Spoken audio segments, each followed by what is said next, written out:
हाँ बेटा, देखो रेस्पिरेटरी सिस्टम आता है अभी हमारे पास। ये अभी इसको बोलेंगे हम लोग श्वसन तंत्र बोलेंगे भाई। क्या बोलेंगे इसको? श्वसन तंत्र बोलेंगे भाई। ठीक है भाई। तो सबसे पहले होता है कि भी हमारे पास जो रेस्पिरेटरी सिस्टम होता है वो क्या होता है भाई? क्या होता है अगर आप बताना चाहें तो? रेस्पिरेटरी सिस्टम एक ऐसा सिस्टम होता है जिसके जरिए से हमारी बॉडी के अंदर गैसेज का क्या होता है? एक्सचेंज होता है भाई, आदान प्रदान होता है। मतलब हम ऑक्सीजन गैस को क्या है अंदर लेकर के जाते हैं और बाहर कौन सी गैस को छोड़ देते हैं? CO2 गैस को, कार्बन डाइऑक्साइड गैस को छोड़ देते हैं। तो कुछ स्पेशलाइज ऑर्गन का हम लोग क्या करते हैं उसके अंदर प्रयोग करते हैं भाई, करते हैं ना। तो आप लोग क्या इसको खुद भी ऑब्जर्व कर सकते हो। आप लोगों के बाहर एक ऑर्गन है जिसको नोज बोलते हैं। नोज के अंदर आपको दो द्वार मिलेंगे जिनको हम लोग नॉस्ट्रिल्स बोलते हैं भाई। क्या बोलते हैं? नॉस्ट्रिल्स। समझ में आ गई बात? ठीक है। तो ये नॉस्ट्रिल भी किसका पार्ट है? रेस्पिरेटरी सिस्टम का पार्ट है। तो आप लोगों ने कभी ऑब्जर्व किया होगा कि नाक के अंदर भी छोटे छोटे छोटे छोटे बाल पाए जाते हैं भाई, पाए जाते हैं, जिनको हम लोग सिलिया बोलते हैं। क्या बोलते हैं जिनको? सिलिया। एक जगह और सिलिया वर्ड यूज किया था। कहां किया था? पैरामीशियम की जो बॉडी के ऊपर क्या है छोटे छोटे एयर लाइक स्ट्रक्चर्स होते हैं उनको भी क्या बोलते हैं? सिलिया बोलते हैं भाई। बोलते हैं ना? ठीक है। तो हमारी नाक के अंदर जो छोटे छोटे बाल होते हैं उसको भी क्या बोलेंगे हम लोग? सिलिया बोलते हैं भाई। बोलते हैं ना? ठीक है। फिर इसके अंदर क्या हो जाएगा? नसल कैविटी आ जाएगी। अंदर जो नाक का हिस्सा है, ठीक है, उसको क्या बोलते हैं? नसल कैविटी। क्या बोलेंगे उसको? नसल कैविटी। जो नसल कैविटी है नीचे की तरफ किससे जुड़ी हुई होगी? वाइंड पाइप से जुड़ी हुई होगी भाई, या कई बार विंड पाइप भी बोल देते हैं भाई उसको। वाइंड पाइप से क्या होगा? जुड़ी हुई होगी भाई। समझ में आ रही बात? वाइंड पाइप जो है नीचे ट्रैकल ट्यूब से जुड़ी हुई होगी भाई, जिसको ट्रैका भी बोलते हैं हम लोग। ठीक है। फिर वो फारनेक्स से जुड़ी हुई होगी, जहां पे क्या है अडेम पेपल नामक एक जगह आती है, 8वीं क्लास में पढ़ा होगा आप लोगों ने। वो क्या होता है? भोजन के लिए और वाइंड के लिए कॉमन पैसेज होता है। ठीक है। जब आप कुछ खाते हो तो ये जो अडेम पेपल होता है ढक्कन का काम करता है। ठीक है। जब आप कुछ खाओगे तो ये विंड पाइप के ऊपर चला जाएगा, और जब सांस लोगे आप लोगे तो किसके ऊपर चला जाएगा? फूड पाइप के ऊपर चला जाता है भाई। ऐसा ही होता है। ठीक है। इसी वजह से बोला जाता है, कई बार बड़े बूढ़े बोलते हैं कि खाते वक्त बोलना नहीं चाहिए। ऐसा ही है ना? तो कई बार गलती से भोजन क्या है विंड पाइप के अंदर जाएगा तो आपको खांसी वगैरह उठेगी, उठेगी ना, होती है ना हिक्कप वगैरह, तो वो इसी कारण से होती है भाई। तो ये पार्ट होते हैं। वो नीचे क्या है नलिका जाकर के लंग्स के पास से जो चेस्ट कैविटी के अंदर होते हैं वहां पर दो पार्ट में बढ़ जाती है। एक तो लेफ्ट लंग की साइड चली जाती है और एक राइट लंग की तरफ चली जाती है। वहां से आकर के आगे ब्रोंचीज वगैरह बनेगी और फिर वहां पे उसके आगे बैलून लाइक स्ट्रक्चर मिलेंगे जिनको अलवलाई बोलते हैं भाई। ठीक है। तो आप लोग एक डायग्राम देखें, ये डायग्राम है अभी हमारे पास। ठीक है। तो ये जो कैविटी है अभी हमारे पास, ये नसल पैसेज बोलते हैं, नसल कैविटी बोल सकते हैं। अभी इसको नाक के अंदर का जो ये वाला हिस्सा है इसको नसल पैसेज या क्या बोल सकते हैं? नसल कैविटी बोल सकते हैं भाई। समझ में आ रही बात? ठीक है। फिर ये माउथ का हिस्सा है तो इसको माउथ कैविटी या बक्कल कैविटी भी बोल सकते हैं हम लोग। क्या बोल सकते हैं? माउथ कैविटी या बक्कल कैविटी भाई। ठीक है। फिर हमारे पास क्या उससे नीचे फार्नेक्स आएगा भाई, ये वाला जो एरिया है। फिर ये आ जाएगा लार्नेक्स आ जाएगा भाई, जिसको अडेम पेपल के नाम से भी जानते हैं हम लोग। ठीक है। फिर ये जो आप देख रहे हैं कि भाई ये छोटे छोटे क्या है बोन लाइक स्ट्रक्चर दिखाई दे रहे हैं आपको। ठीक है। ये बोन एक्चुअल में बोन नहीं है, यहाँ पे कार्टिलेज होता है। कार्टिलेज मतलब है कि हमारी बॉडी का वो हिस्सा जहां पे हड्डी नहीं होंगी तो भी थोड़ा सा टाइट लगेगा हम लोगों को। जैसे कान का जो बाहरी वाला हिस्सा है ये वाला, ठीक है, इसमें कार्टिलेज होता है, हड्डी नहीं है। कान के अंदर अंदर की साइड है, इनर ईयर जो है वहां पे है 3 बोन, है या नहीं है? सॉरी, मिडल ईयर के अंदर है भाई। ठीक है। जहां पे अनविल है, हमर है और स्टेपिस है। 3 हड्डियां होती है ना भाई हमारे पास कान के अंदर। ठीक है। तो कान का जो बाहरी हिस्सा है उसके अंदर किसी प्रकार की कोई हड्डी नहीं है। तो ये आपको जो रिंग्स लाइक स्ट्रक्चर दिखाई दे रहे हैं अभी हमारे पास, इनको ट्रैका भी बोलते हैं भाई, या रिंग्स ऑफ कार्टिलेज बोलते हैं। कार्टिलेज मतलब जिस शरीर के हिस्से में क्या ना हो, हड्डी ना हो भाई हमारे पास। क्लियर है भाई? ठीक है। फिर हमारे पास क्या है, ये आगे जाकर के यहां से एक साइड इस साइड चला जाएगा और एक इस साइड चला जाएगा भाई, ठीक है। दोनों लंग्स के ऊपर क्या होती है, रिब्स होती हैं भाई हमारे पास, ठीक है। 12 रिब्स हमारे उसको प्रोटेक्ट करती हैं एक साइड में, मतलब अगर हम लेफ्ट हैंड साइड में देखेंगे, ठीक है, तो कितनी नंबर ऑफ रिब्स होती हैं, 12, और राइट में भी कितनी होती हैं, 12, ठीक है, जो कि एक रिब केज बनाते हैं भाई, जो हमारे लंग्स को, हार्ट को प्रोटेक्ट करने का काम करता है भाई। समझ में आ रही है बात। तो रिब्स जो है वो मिलकर के एक केज बनाती हैं, जिसको हम लोग क्या बोलेंगे, रिब केज के नाम से जानते हैं भाई। समझ में आ रही है बात, क्लियर है भाई, ठीक है। इसके अंदर जो है वो लंग्स होते हैं भाई हमारे पास, ठीक है।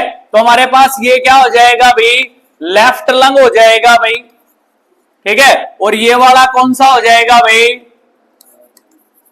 राइट लंग हो जाएगा भाई। इसके अंदर आपको देखेंगे कि ये बैलून लाइक स्ट्रक्चर थोड़े छोटे दिखाई दे रहे हैं, देखो ये क्या है, व्यू करके दे रखा है, इस एरो के जरिए से ये व्यू करके दे रखा है भाई, ठीक है। ये क्या होती है, छोटी छोटी रेस्पिरेटरी ब्रोंचीज होती हैं, एक पाइप लाइक स्ट्रक्चर ही होता है भाई, ठीक है। और ये क्या होती है, अलवेली होती है, जो बैलून लाइक स्ट्रक्चर होता है, ये गैसेज को एक्सचेंज करने में हमारी क्या करती हैं, सहायता करती हैं। तो जितने भी पार्ट इसके अंदर दे रखे हैं वो सारे के सारे पार्ट किसके अंदर आते हैं भाई, रेस्पिरेटरी सिस्टम। देखो ये ब्रोंचीज वगैरह आती हैं, ब्रोंचियोल्स आती हैं भाई, एल्वेलर सैक आता है भाई, जो अल्वलाई से बनता है भाई। ये सारे के सारे जो पार्ट हैं ये किसके पार्ट हैं भाई, रेस्पिरेटरी सिस्टम के पार्ट हैं। तो इन सभी पार्ट को मिलने के बाद एक सिस्टम बनता है, जो हमारी बॉडी के अंदर क्या काम करता है, गैसेस को एक्सचेंज करने का काम करता है, जिसको क्या बोलेंगे हम लोग, रेस्पिरेटरी सिस्टम। समझ में आ गई बात, ठीक है।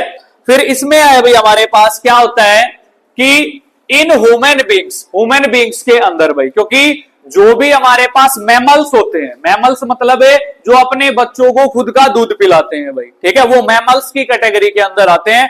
वार्म ब्लडेड एनिमल्स भी बोलते हैं इनको, क्या बोलते हैं, वार्म ब्लडेड एनिमल्स। समझ में आ रही है बात, ठीक है। क्योंकि आप लोग देखोगे थोड़ा सा काम कर लोगे तो आपको पसीना आ जाएगा, बहुत ज्यादा आ जाता है ना, वो वार्म ब्लडेड एनिमल्स को थोड़ी सी देर में भी वैसे भी आता रहता है। लेकिन जो कोल्ड ब्लडेड एनिमल्स होते हैं वो कोल्ड एरिया के अंदर पाए जाते हैं, उनका खून ठंडा होता है, जल्दी से उनको क्या पसीना वगैरह इतना ज्यादा नहीं आएगा, ठीक है। तो हम वार्म ब्लडेड एनिमल्स के अंदर आते हैं, मैमल्स की कैटेगरी के अंदर आते हैं। तो जितने भी मैमल्स होते हैं वो लंग्स से रेस्पिरेशन करते हैं भाई, किससे रेस्पिरेशन करेंगे, लंग्स से भाई, ठीक है। जो ह्यूमन बीइंग है वो भी लंग्स से करेंगे भाई, ठीक है। तो हमारे पास जो ह्यूमन बीइंग्स है भाई, air is taken into the body through the nostrils. हम अपनी बॉडी के अंदर हवा लेकर के जाते हैं, किसके जरिए से, नॉस्ट्रिल्स के जरिए से। समझ में आ गई बात। नाक के 2 पार्ट होते हैं जिसको हम नॉस्ट्रिल बोलते हैं भाई, बोलते हैं नहीं बोलते हैं, ठीक है। फिर कहता है the air passing through the nostrils is filtered by the fine air. मैंने बताया था आप लोगों की नाक के अंदर छोटे छोटे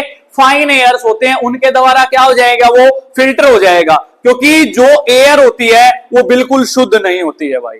जैसे आप लोग क्या है, सूर्य के प्रकाश को आते हुए देखोगे तो उसमें छोटे छोटे कोलाइडल पार्टिकल देखोगे ना, जिससे टिंडल इफेक्ट देखने को मिलता है, 9th क्लास में पढ़ा था आप लोगों ने, ठीक है। तो एयर बिल्कुल प्योर नहीं है भाई, तो वो जाएगी तो जो छोटे छोटे डस्ट पार्टिकल हैं, कोलाइडल पार्टिकल है, वो कहां रह जाएंगे, वो सिलिया के पास रह जाएंगे, जो फाइन एयर्स होते हैं वहां पर, ठीक है। और वहां पर एक मेटेरियल का निर्माण करते हैं, you know that very well. जानते हो आप लोग उस मेटेरियल का नाम, जानते हो ना, बताने की जरूरत नहीं होनी चाहिए आपको, ठीक है। वो वहीं स्टोरेज हो जाएंगे नाक के अंदर, ठीक है। और आगे जो आवाज आएगी वो विदाउट कोलाइडल पार्टिकल जाएगी, कहने का मतलब है। समझ में आ गई बात, ठीक है। फिर कहता है भाई that line passage, the passage is also lined with mucus which help in this process. इस लाइन के अंदर एक मुक्कुस नामक जो पदार्थ है, सब्सटेंस है, वो रिलीज होता है, जो इस प्रक्रिया में क्या करता है, उस कोलाइडल पार्टिकल को क्या कर देगा, लिक्विड कर देगा भाई, लिक्विड में कर देगा, ठीक है। फिर बाद में वो लिक्विड क्या होता है, धीरे धीरे जम जाता है नाकों के अंदर, ठीक है। तो वो क्या है, उसको डस्ट पार्टिकल को अंदर नहीं जाने देगा गीले होने के बाद। समझ में आ रही है बात, ठीक है। फिर कहता है फ्रॉम हेयर, यहां से the air passes through the throat. Throat मतलब है गले के अंदर चली जाएगी भाई, ये जो हिस्सा होता है हमारा गले का, इसके अंदर चली जाएगी भाई, ठीक है। फिर कहता है इनटू द लंग्स, और थ्रोट के अंदर से कहां चली जाएगी भाई, लंग्स के अंदर चली जाएगी भाई। समझ रहे हो, विंड पाइप के जरिए से।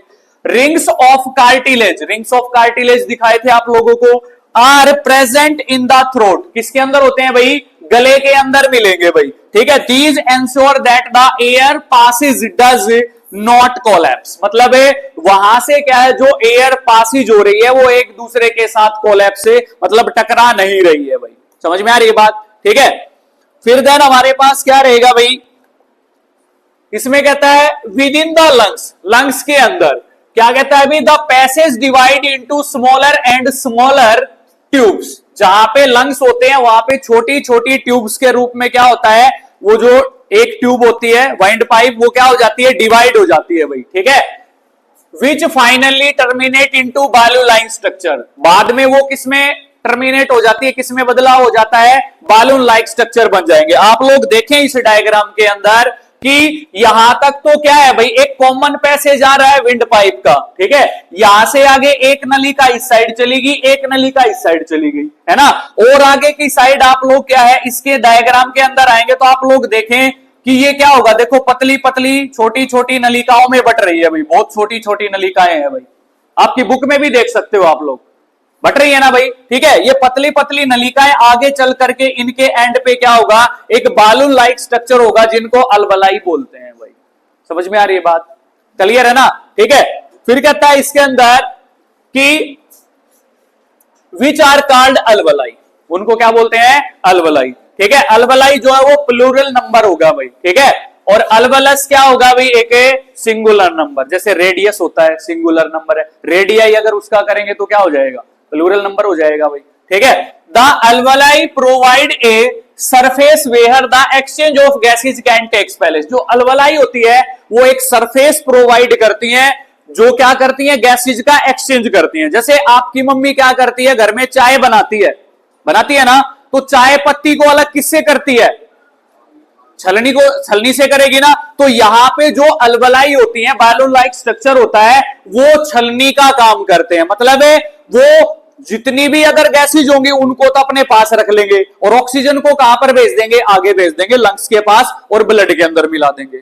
समझ में आ रही है बात, ठीक है। तो ये छलनी का काम करते हैं भाई, जैसे हमारे घर में छलनी चाय पत्ती को अलग करने का काम करती है, वैसे ही अलवलाई किसका काम करती है, छलनी का काम करेंगे। CO2 को तो लंग्स के पास भेज करके ब्लड के अंदर मिला देंगे और बाकी चीजों को, जो भी नाइट्रोजन है, कार्बन डाइऑक्साइड है, हाइड्रोजन है, कोई सी भी गैसेज है भाई, ठीक है। क्योंकि we know that very well कि air is a mixture of a gases, तो हम सांस लेंगे तो सारी की सारी गैसेज अंदर जाएंगी भाई, जाएंगे नहीं जाएंगे। तो उसमें से अलवलाई का काम होता है कि ऑक्सीजन को निकाल करके किसके अंदर मिलवा देना, ब्लड के अंदर भिजवा देना भाई। समझ में आ रही है बात, और बाकी चीजों को किसके पास रख लेंगी, खुद के पास रख लेंगी भाई।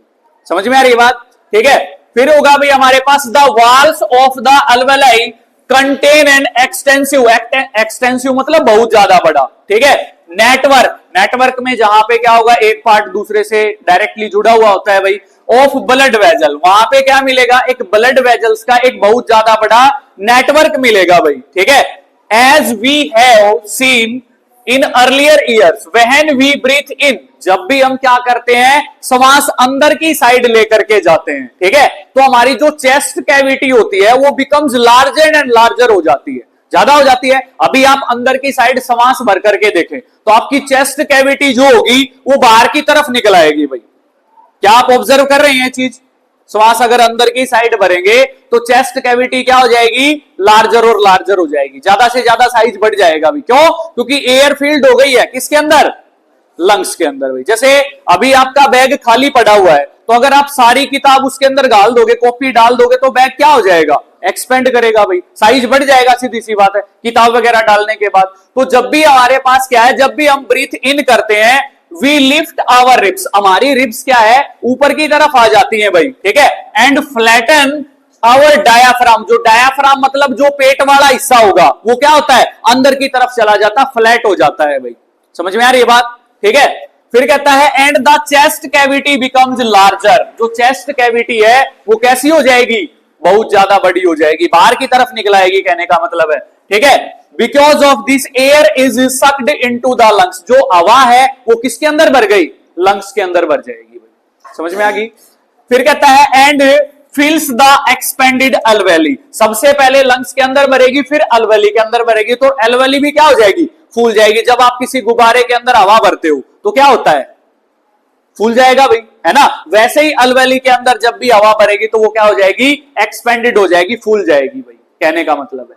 समझ में आ गई बात, ठीक है। फिर कहता the blood brings carbon dioxide from rest of the body, जो ब्लड हमारे पास क्या है, लंग्स के पास आएगा हार्ट के जरिए से, ठीक है, उस ब्लड के पास क्या होगी, कार्बन डाइऑक्साइड होगी। तो अलवलाई क्या करेंगे, उस ब्लड के पास से कार्बन डाइऑक्साइड अपने पास ले लेंगी और उस ब्लड के अंदर क्या मिला देंगी, ऑक्सीजन मिला देंगी भाई। समझ में आ गई बात, ठीक है। फिर कहता है for release into the alveoli, जो भी ब्लड आता है कार्बन डाइऑक्साइड उसके पास होती है और वो किसके पास छोड़ देता है, वो अलवलाई के पास छोड़ देता है उस कार्बन डाइऑक्साइड को, ठीक है। और वहां से क्या करेगा, ऑक्सीजन को लेकर वापस अर्ट के पास, अर्ट का जो लेफ्ट वेंट्रिकल ओरिकल है, फिर वेंट्रिकल है, फिर अयोटा के जरिए से ऑल ओवर द बॉडी में जाएगा। फिर से रेस्पिरेशन होगा, ऑक्सीजन जाएगी वहां पे, ग्लूकोज का ब्रेकडाउन होगा, ग्लूकोज का ब्रेकडाउन ऑक्सीजन की प्रेजेंस में होगा, तो कौन सा रेस्पिरेशन होगा, कौन सा, एरोबिक रेस्पिरेशन। एरोबिक रेस्पिरेशन में पायरुवेट मॉलिक्यूल या ग्लूकोज मॉलिक्यूल किस में टूट जाएंगे, CO2 में टूटेंगे, प्लस में H2O में टूटेंगे और प्लस में एनर्जी। फिर क्या करेगा, जो रेस्ट ऑफ द बॉडी है उसके अंदर से डीऑक्सीजनेटेड ब्लड मिलेगा भी, क्योंकि कार्बन डाइऑक्साइड सेल के द्वारा छोड़ दी जाएगी ब्लड को, है ना। ब्लड वहां से डीऑक्सीजनेटेड हो जाएगा, वो वापस क्या करेगा, जो भी हमारे पास ब्लड कैपिलरीज होती है छोटी छोटी, वो उस ब्लड को इकट्ठा करके वेन के पास भेजेंगी। वेन क्या करेगी, upper vena cava lower vena cava के जरिए से राइट वाले पार्ट के पास लेकर के आएंगी भाई, ठीक है। राइट ऑरिकल के पास आएगा, फिर राइट ऑरिकल से वेंट्रिकल के पास आएगा, वेंट्रिकल क्या करेगी, जो पल्मनरी आर्टरीज है उनके जरिए से वापस फिर लंग्स के पास, फिर कार्बन डाइऑक्साइड अलवेली दोहरा जाएगी। यही प्रक्रिया होती है भाई, ठीक है। तो इसमें कहता है and oxygen in the alveolar air is taken by the blood into the alveolar blood vessels to be transported to all the cells in our body. मतलब वहां से ब्लड क्या कर लेता है, ऑक्सीजन को ग्रहण कर लेता है और सारे बॉडी पार्ट के पास से क्या करता है, ट्रेवल करवाता है, उनके पास ट्रांसपोर्ट करवाता है, उनके पास भेजता है। फिर कहता है ड्यूरिंग द ब्रीथिंग साइकिल, जो भी ये ब्रीथिंग साइकिल होती है, मतलब जब हम एक्सहेल करते हैं इनहेल करते हैं किसको, ऑक्सीजन को, एक्सहेल कर देते हैं किसको, CO2 को, कार्बन डाइऑक्साइड, इसको ब्रीथिंग साइकिल बोलते हैं भाई। क्या बोलते हैं इसको, ब्रीथिंग साइकिल, ठीक है। तो क्या होता है, when air taken in and let out, जब भी हम हवा को अंदर लेकर के जाते हैं या हम क्या छोड़ देते हैं, बाहर छोड़ देते हैं भाई, ठीक है। The lungs always contain a residual volume of air so that there is a sufficient time of oxygen to be absorbed and for the carbon dioxide to be released. मतलब इसके अंदर चाहे हम सांस ले रहे हैं चाहे हम सांस छोड़ रहे हैं भाई, ठीक है, उस दौरान क्या होता है, इसमें एयर की वॉल्यूम हमेशा ही रहती है, किसके अंदर, लंग्स के अंदर भाई, ठीक है। तो ये टाइमिंग मिल जाती है थोड़ी बहुत, अबाउट 1/16 सेकेंड मिल जाते हैं हमारे लंग्स को, कि वो कार्बन डाइऑक्साइड को तो बाहर भेज दें और ऑक्सीजन को क्या कर लें, अब्सॉर्ब कर लें, पूरी बॉडी को ट्रांसपोर्ट कर दें। इसी प्रकार से हमारे पास ये क्या करता है, रेस्पिरेटरी काम करता है भाई। समझ में आ गई बात। एक बार वैसे रनिंग एंड में समझा देता हूं आप लोगों को। सबसे पहली चीज है कि हम नोस्ट्रिल के जरिए से क्या लेंगे, सांस ले जाएंगे भाई अंदर, ठीक है। नोस्ट्रिल के जरिए से जो नसल कैविटी होगी वहां पर सांस चला जाएगा। तो नसल कैविटी जो होगी उसके अंदर आपको बताया था कि एयर लाइक स्ट्रक्चर्स होते हैं, वहां पे वो उस गंदगी को, कोलाइडल पार्टिकल को वहीं जमा कर लेंगे, ठीक है। तो उनके पास से एयर वाइंड पाइप के द्वारा जो एयर है वो होती हुई कहां पर चली जाएगी, लंग्स के अंदर चली जाएगी। लंग्स के अंदर छोटे छोटे बालून लाइक स्ट्रक्चर होते हैं, अल्वलाई होते हैं, एक ब्लड वेजल का बहुत ज्यादा नेटवर्क होता है। वहां पे क्या करेंगे, जो अल्वलाई है उसमें के अंदर से ऑक्सीजन को तो किसके अंदर मिला देंगी, ब्लड के अंदर से, जो ब्लड के अंदर कार्बन डाइऑक्साइड है उसको अपने अंदर मिला करके बाहर छुड़वा देंगी। और ब्लड क्या करेगा, वाया हार्ट सारी ऑल ओवर द बॉडी के अंदर क्या करेगा, उसको ट्रांसपोर्ट करेगा। फिर से क्या होगा, भोजन का डाइजेशन होगा, ग्लूकोज का डाइजेशन होगा, वो क्या देगा, ऑक्सीजन की प्रेजेंस में अगर वो ब्रेक डाउन होगा तो CO2 H2O एंड एनर्जी। तो CO2 वापस ब्लड के जरिए से कहां आएगी, right part of the heart आएगी, फिर वहां से कहां जाएगी, लंग्स के अंदर चली जाएगी पल्मोनरी आर्टरीज के जरिए से। तो वो कार्बन डाइऑक्साइड को क्या करेगा भाई, ब्लड जो है वो लंग्स के अंदर ले जाएगा, लंग्स के अंदर जो अलवेली होगी वो क्या कर देगी, बाहर कर देगी। फिर से जो ऑक्सीजन आई है उसको वापस ब्लड के अंदर मिलाएगी। तो ये प्रक्रिया बार बार क्या होती रहती है, रिपीट होती रहती है भाई। ये हमारा क्या है, रेस्पिरेटरी सिस्टम है भाई। समझ में आ गई बात? ठीक है, फिर इससे आगे भाई ये इसका डायग्राम रहेगा भाई। ठीक है, जो भी डायग्राम इस चैप्टर में आए एक बार बना के देख लें आप लोग। ठीक है, तो सारा का सारा आपको क्लियर हो जाएगा। 2-4 बार बना के देखोगे, मुश्किल कुछ भी चीज नहीं है। 2-4 बार बना के देखोगे देन आपको क्लियर हो जाएगा डायग्राम। आप चाहे हिंदी मीडियम से चाहे इंग्लिश मीडियम से, डायग्राम कंपल्सन है सभी के लिए। ठीक है भाई, समझ में आ गई बात? फिर है भाई हमारे पास देखो एक छोटा सा पैराग्राफ और है इससे अलग। When the body size of animal is large, अगर किसी एनिमल की बॉडी का साइज कितना हो भाई? लार्ज हो, बहुत ज्यादा बड़ा हो भाई। ठीक है, तो ये कहता है the diffusion pressure alone can not take care of oxygen delivery to all parts of the body. जो डिफ्यूजन प्रेशर है भाई हमारे पास, ठीक है, हमारी बॉडी के अंदर एक डिफ्यूजन रेट होता है, डिफ्यूजन प्रेशर होता है। तो 9th क्लास में आपने पढ़ा होगा कि डिफ्यूजन होता क्या है? जब भी दो मटेरियल की आपस में इंटरमिक्सिंग हो जाती है, मिल जाते हैं वो आपस में। जैसे मान लीजिए हम लोग क्या है, सुबेरे पहले भगवान का नाम धुआं ठोक दे, वहां अगरबत्ती धूप जला के ने कर दे वहां, तो उसके जो केमिकल होते हैं वहां के अंदर मिल जाते हैं। मिलने का मतलब होता है डिफ्यूज हो गए, वो एयर के साथ में क्या हो जाते हैं? इंटरमिक्स हो जाते हैं भाई, मिक्स हो जाते हैं कहने का मतलब। तो उसको डिफ्यूजन बोलते हैं भाई। क्या बोलते हैं उसको? डिफ्यूजन। तो वो एयर क्या करेगी? अपने साथ मिला करके क्या करेगी? वो दूर दूर तक लेके जाएगी भी उसको, देन वो हम स्मेल कर सकते हैं ना स्मेल। ठीक है, तो उसी प्रकार से क्या है, जो डिफ्यूजन प्रेशर होता है अकेला उसका काम नहीं होता है ऑक्सीजन की डिलीवरी करवाना, मतलब ऑक्सीजन को वहां तक पहुंचाना, वो ब्लड का काम भी है भाई।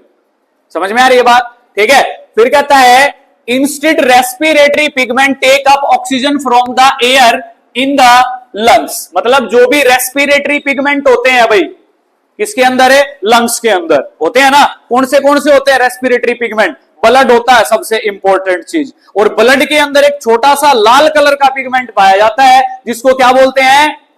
हेमोग्लोबिन बोलते हैं भाई। क्या बोलते हैं? हेमोग्लोबिन बोलते हैं ना भाई। ठीक है, वो ऑक्सीजन को ट्रांसपोर्ट करने का काम करता है। जैसे आप लोगों ने मैग्नेट देखी होगी, मैग्नेट क्या करती है? आयरन आर्टिकल्स को, कोबाल्ट आर्टिकल्स को या निकल आर्टिकल्स को क्या करेगी? बहुत ज्यादा अट्रैक्ट करती है नहीं करती है? वैसे ही क्या करता है, हीमोग्लोबिन उसको अट्रैक्ट करके अपने से चिपका के रखता है, देन वो ऑक्सीजन को ट्रांसपोर्ट करेगा हमारी पूरी ऑल ओवर द बॉडी में। समझ में आ रही है बात? ठीक है, फिर कहता है बेटा इसके अंदर and carry it to tissue which are deficient in oxygen before releasing it. जो भी जिन भी पार्ट के पास ऑक्सीजन की डेफिशिएंट है, मतलब कमी है, उनके पास पहुंचाएगा भाई। ठीक है, फिर कहता है in human beings the respiratory pigment is haemoglobin. जो रेस्पिरेटरी पिगमेंट है वो क्या है? ब्लड के अंदर है, हीमोग्लोबिन होता है भाई। ठीक है, which has a very high affinity for oxygen. Oxygen को ले जाने के लिए इसके पास बहुत ज्यादा पावर होती है भाई, बहुत ज्यादा एफिनिटी होती है। This pigment is present in the red blood कॉर्पल्स, जिसको हम लोग किसके नाम से जानते हैं? आरबीसी या रेड ब्लड सेल्स के नाम से भी जानते हैं भाई। समझ में आ रही है बात? ठीक है, फिर कहता है carbon dioxide is more soluble in water than oxygen. Oxygen की अपेक्षा में कार्बन डाइऑक्साइड पानी के अंदर क्या होती है? जल्दी घुल जाती है भाई। ठीक है, is and hence mostly transported in the dissolved form of our blood. और हमारे ब्लड के अंदर क्या है? डिजोल्व्ड फॉर्म के अंदर ही ये क्या की जाती है? ट्रांसपोर्टेड की जाती है भाई। समझ में आ गई बात? क्लियर है? फिर हमारे पास एक क्वेश्चन बनता है यहां से, क्या कि जो हीमोग्लोबिन है भाई वो क्या होता है और कैसे बनता है? बता सकते हो आप लोग?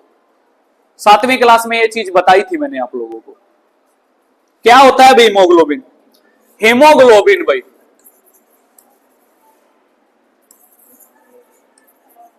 हीमोग्लोबिन जो होता है बेटा वो एक रेड कलर का पिगमेंट होता है जो आरबीसी के अंदर क्या होता है? प्रेजेंट होता है, रेड कलर होता है। इसकी वजह से ही हमारे ब्लड का कलर कैसा हो जाएगा? रेड कलर हो जाएगा भाई। समझ में आ रही बात? उसको हीमोग्लोबिन बोलेंगे भाई। ये बनता कैसे है?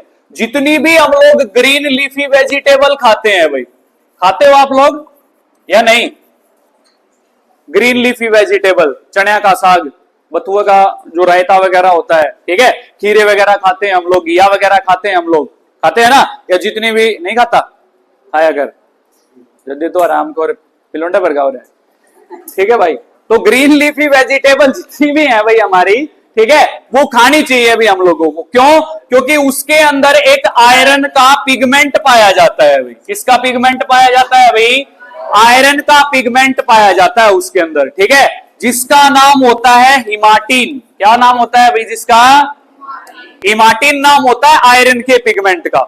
समझ में आ गई बात? और हमारी बॉडी जो है वो एक स्पेशल टाइप का प्रोटीन बनाती है भाई, जिसका नाम होता है भी ग्लोबिन। क्या होता है?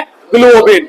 जब हिमाटिन जो है वो ग्लोबिन के साथ रिएक्ट करेगा तो हमारी बॉडी में किसका निर्माण होगा? आरबीसी के अंदर हीमोग्लोबिन का निर्माण होगा। समझ में आ गई बात? तो अगर आप ग्रीन लीफी वेजिटेबल नहीं खाएंगे तो आपकी बॉडी के अंदर हिमाटिन की क्या रहेगी?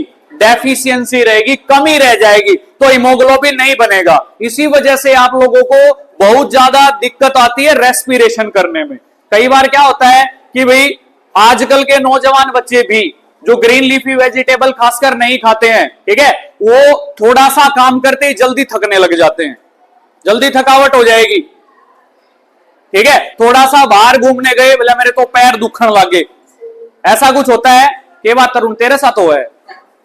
अच्छा, ठीक है भाई। तो मोस्टली होता है, वो ग्रीन लीफी वेजिटेबल नहीं खाते हो तो हमारे पास हीमोग्लोबिन की कमी हो जाएगी, क्योंकि ग्लोबिन ज्यादा मात्रा में बनेगा, ठीक है। अकेला ग्लोबिन क्या करेगा बेचारा प्रोटीन, ठीक है, ये तो मेंटेनेंस पे ध्यान देने लग जाएगा, फिर प्रोटीन तो है ही, सीधी सी बात है। तो ये क्वांटिटी जरूर मिलनी चाहिए, तब जाके हीमोग्लोबिन बनता रहता है हमारी बॉडी के अंदर। देन वो क्या रखता है? इस चीज को मेंटेन रखता है, ज्यादा से ज्यादा ऑक्सीजन को हमारी बॉडी में ट्रांसपोर्ट करेगा, देन एनर्जी मिलेगी हम लोगों को काम करने के लिए। समझ में आ रही है बात? तो इसी वजह से ये ग्रीन लीफी वेजिटेबल्स वगैरह खा लेनी चाहिए आप लोगों को। समझ में आ रही है बात? हमारी बॉडी के अंदर इतना आयरन पाया जाता है कि अगर उसको इकट्ठा करें तो एक लोहे की कील बनाई जा सकती है, एक लोहे की कील बनाई जा सकती है। इतना आयरन पाया जाता है लगभग हमारी बॉडी के अंदर। समझ में आ रही है बात? तो आज के लिए इतना ही करेंगे।